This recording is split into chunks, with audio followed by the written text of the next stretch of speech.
നമസ്കാരം. First channel media ന്യൂസിലേക്ക് ഏവർക്കും സ്വാഗതം. ഉപതെരഞ്ഞെടുപ്പിനൊരുങ്ങി ശ്രീവരാഹം വാർഡ് നിലനിർത്താൻ LDFും തിരിച്ചുപിടിക്കാൻ BJPയും കടുത്ത മത്സരത്തിനൊരുങ്ങി UDFും പ്രചരണ പ്രവർത്തനങ്ങളുടെ ആദ്യഘട്ടം ആരംഭിച്ചു.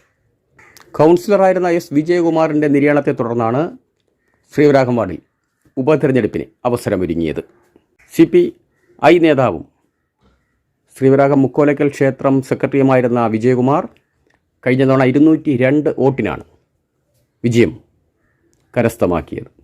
LDFിനൊപ്പം BJPക്കും ശക്തമായ പേരുള്ള ശ്രീവരാഹം വാർഡിൽ കഴിഞ്ഞ തവണ മുൻ കൗൺസിലർ മിനിയെ പരാജയപ്പെടുത്തിയാണ് വിജയകുമാർ വിജയം നേടിയത്. മരണപ്പെട്ട കൗൺസിലറുടെ കുടുംബാംഗങ്ങളിൽ ചിലരെ മത്സരിപ്പിച്ച് വാർഡ് നിലനിർത്തുവാനുള്ള ശ്രമങ്ങളാണ് ആദ്യഘട്ടത്തിൽ CPI നടത്തുന്നത്. ഇല്ലാത്തപക്ഷം ശ്രീവരാഹം വാർഡിലെ CPIയുടെ ഒരു പ്രാദേശിക നേതാവിനെയോ അല്ലെങ്കിൽ ജില്ലയിലെ പ്രധാനപ്പെട്ട CPI നേതാക്കളെയോ ഈ വാർഡിൽ മത്സരിപ്പിക്കാനും പാർട്ടി ആലോചിക്കുന്നതായാണ് സൂചന.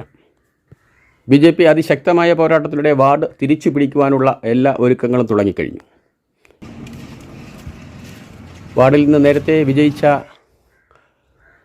മിനിയെ തന്നെ വീണ്ടും മത്സരിപ്പിക്കാനുള്ള ശ്രമങ്ങൾക്കൊപ്പം പുതിയ സ്ഥാനാർത്ഥികളെ കണ്ടെത്താനുള്ള നീക്കങ്ങളും തുടരുന്നതായാണ് സൂചനകൾ ലഭിക്കുന്നത്.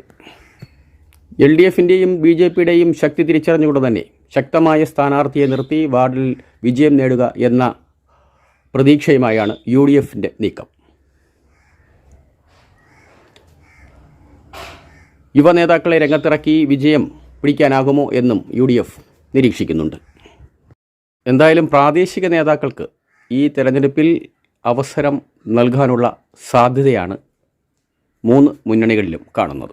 6000-ഓളം വോട്ടർമാർ വരുന്ന ഈ വാർഡിൽ NSSന് നിർണായകമായ സ്വാധീനം കൂടി ഉള്ള വാർഡാണ്. SNDP മുസ്ലിം വോട്ടുകളും ഈ വാർഡിൽ നിർണായകമാണ്. ഈ മാസം 24-നാണ് ഉപതെരഞ്ഞെടുപ്പ് പ്രഖ്യാപിച്ചിരിക്കുന്നത്. 6-ാം തീയതി വരെയാണ് നോമിനേഷൻ നൽകാനുള്ള അവസാന തീയതി. അതുകൊണ്ട് തന്നെ പ്രചരണത്തിൻ്റെ ആദ്യഘട്ട പ്രവർത്തനങ്ങൾ വേഗത്തിലാക്കി സ്ഥാനാർത്ഥി പ്രഖ്യാപനം എത്രയും വേഗം നടത്താനുള്ള പരിശ്രമത്തിലാണ് മൂന്ന് മുന്നണികളും.